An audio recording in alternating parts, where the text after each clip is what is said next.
What is going on, YouTube Nation? This is Dark Dividend. If you guys are new to my YouTube channel, make sure you subscribe and hit the notification bell so you don't miss future videos.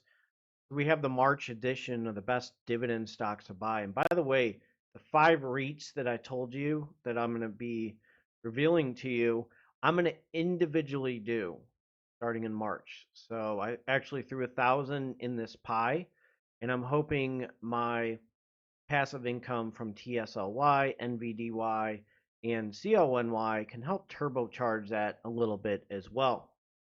So I'm hoping the most recent dividends from dividend stocks will actually help load up this pie. I'm very excited to reveal it to you.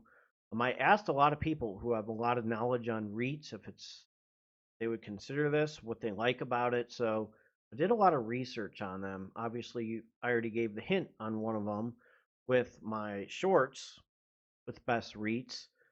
But remember, dividend growth always wins with dividend stocks, with REITs.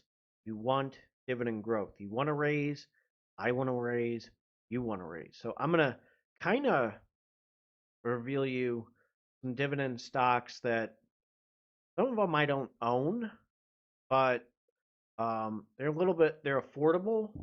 Yeah, I mean, they're less than $100. So I'm going to kind of go in that range right now. So if you're new to this YouTube channel, make sure you subscribe and hit the notification bell so you don't miss future videos. Smash that like button. Let's check this out right now.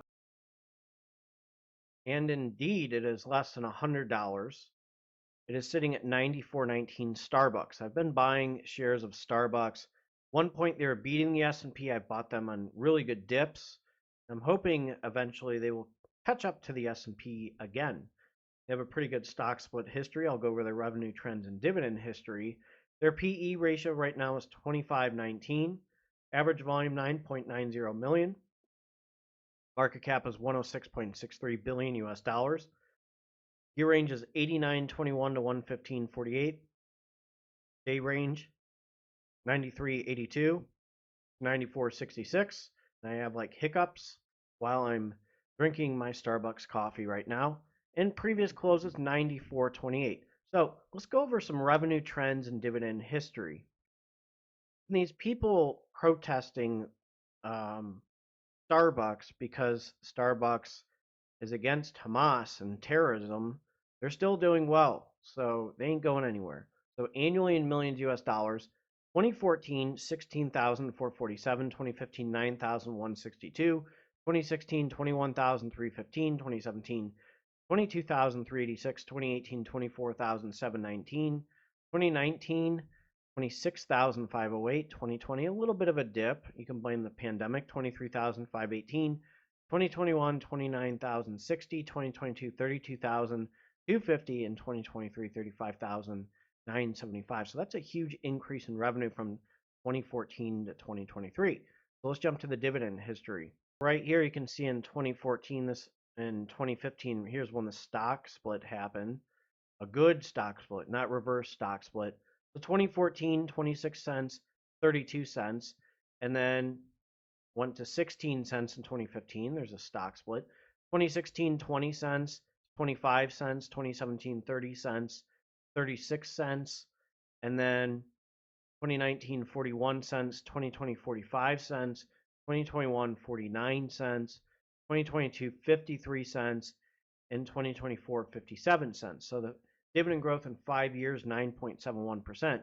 You bought one share, you made $228 with a 2.42% dividend yield, payout ratio 62%. So I kind of like having a hybrid with my dividend portfolio, high yield dividend stocks that have low dividend growth, and low yield, less than 3%, high dividend growth stocks. So eventually the low yield, high dividend growth stocks, the focus is going to be on that because the passive income from my high yield dividend stocks is going to be buying these. And it's going to get to the point where I probably don't have to add as much to M1 Finance because my dividends are doing the work. But of course, 100 shares of Starbucks would be beautiful. So that's probably the long-term goal and maybe even more. So I'm going to jump to the next dividend stock. I just did do kind of a thorough review on Bank of America. So check out my previous video. Bank of America is sitting at 34.28. The dividend yield is 2.80%, a PE ratio of 11.14. Average volume 40.79 million. The market cap is 269.95 billion US dollars. Year range is 24.96 to 35.10. Day range is 33.71 to 34.43. And the previous close was 33.61. So check out my previous video on Bank of America. So I'm going to jump to the next dividend stock. One I love is Truist Financial Corp, sitting at 35.11. The dividend yield is 5.92%, which is very attractive. The average volume is 10.46 million. The market cap is 46.87 billion US dollars. The year range is 25.56 to 47.33. Day range is 34.65 to 35.20. Previous close is 34.53. So let's go over Truist Financial Corp revenue-wise and dividend history-wise. The revenue-wise, this is fantastic. This is annually in millions US dollars. 2016, 11,538. 2017, 12,156. 2018, 12,996. 2019, 14,664. 2020, 24,427. 2021, 23,064. 2022, 25,356. 2023, 33,246. Huge increase in revenue. That is very attractive for me being a dividend investor. So I'm going to jump to the dividend history. So I'm going to start in 2019, it was 45 cents. Then 2021, it was 48 cents. 2022 is 52 cents. Okay, so there's a little bit of a jump. Dividend growth is a little bit slower, 5.24%. Still like it. Look at the yield, look at the price right now. Payout ratio is decent. Number of dividend increases in the last 5 years is 3. So I really like the increase in revenue and the dividend history, which is still not too bad, 5.24% for a high yield dividend stock.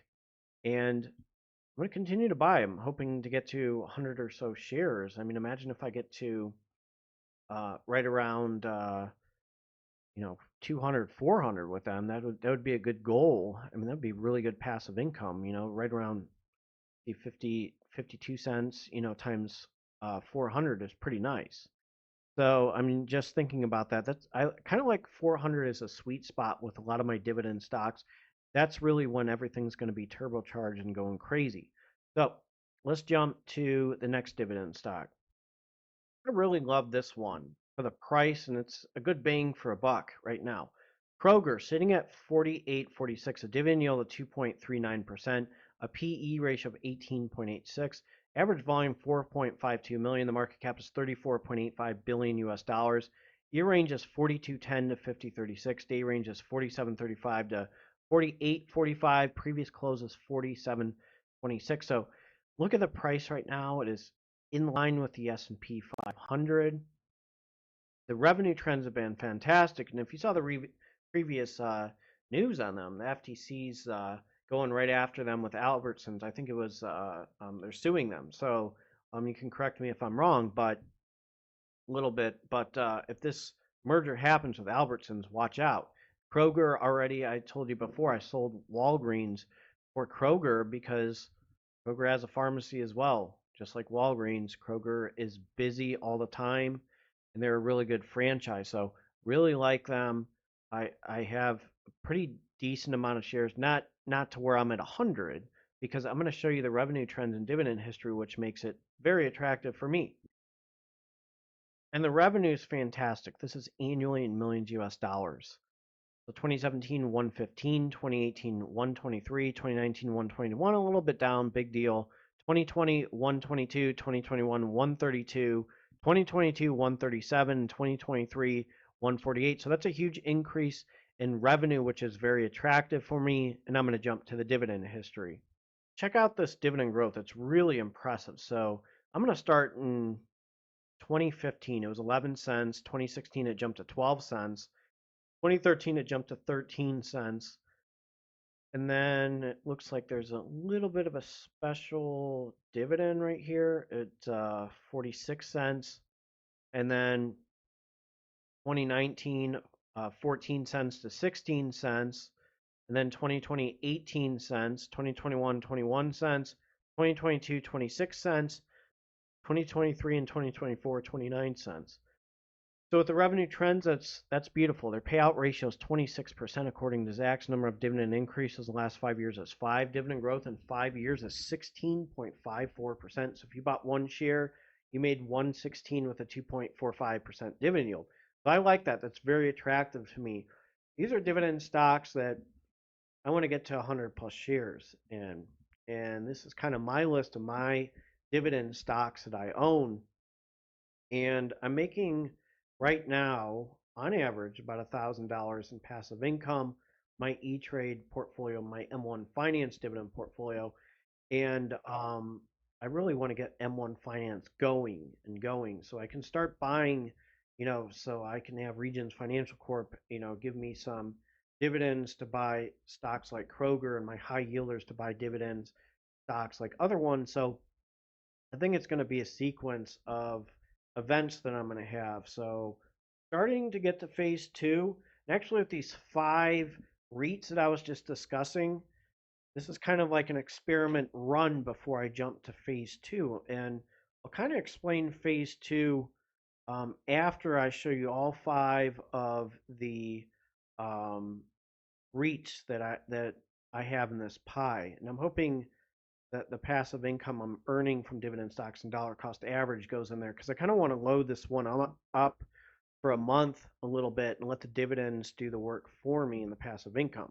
So if you're new to this YouTube channel, make sure you subscribe and hit the notification bell so you don't miss future videos. Do you like this list of dividend stocks I provided? I try to do less than 100 kind of affordable dividend stocks. Walmart I consider doing on there. I may do a separate video on them. You guys take care and have a great Tuesday, and I'm going to jump to my disclaimer, and I'll have a video for you tomorrow. So as a reminder, this is a disclaimer. Do not use this YouTube channel for any form of financial advice. This is strictly for entertainment purposes only.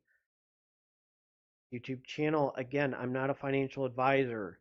Do not use this. Again, I'm going to repeat this. Do not use this channel for any form of financial advice. I'm doing this for entertainment purposes only. I'm going to repeat that twice. It is best to seek financial advice from a financial advisor or somebody certified to give financial advice. Do not use this YouTube channel for any form of tax purposes as well, because it is best to seek financial advice and tax advice from a tax advisor or a financial advisor. Investing is a big risk. You can gain money, you can lose money. So just be aware of your investments and what you can do, and just be prepared if you have a loss. That was your choice. You have to do your due diligence. So take care and have a good one, and I will see you tomorrow.